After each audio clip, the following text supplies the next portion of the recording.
If I'm average Joe putting a new lawn in, I've just done a house and land package. I've got 100 mil of void, which has a bit of rubble and concrete in it, and then underneath is just clay or shale that you might find out here. Mm-hmm. What are my steps? What am I thinking? The first thing to recognise is that it's not scary. I know things like landscape yards, especially when we built our house, I was young. I was scared of the landscape yard. I had to beg my dad to come with me to tell me how to get there. What to say, how to get there.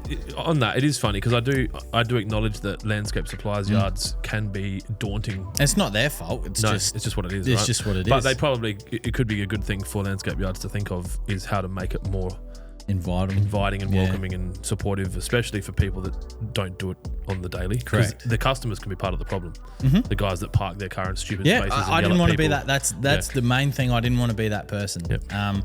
So I suppose the first thing to realise is that it's not scary, and in fact, it's actually quite enjoyable. So it's not scary.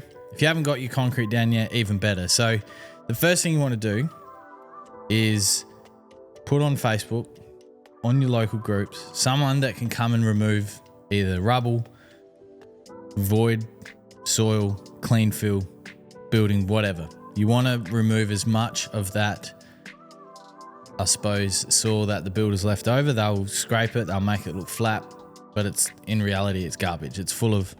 Could be full of rocks, brick, paint, concrete.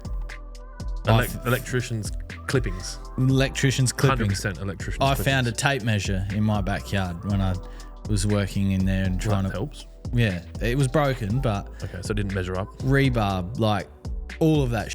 So you want to remove as much as that as possible, because what you'll find is that if you just put a little bit of topsoil on top, put the lawn down, and you start irrigating, and you come into times of obviously heat, those were the areas that die off first because they can't retain moisture. They can't. The lawn's struggling.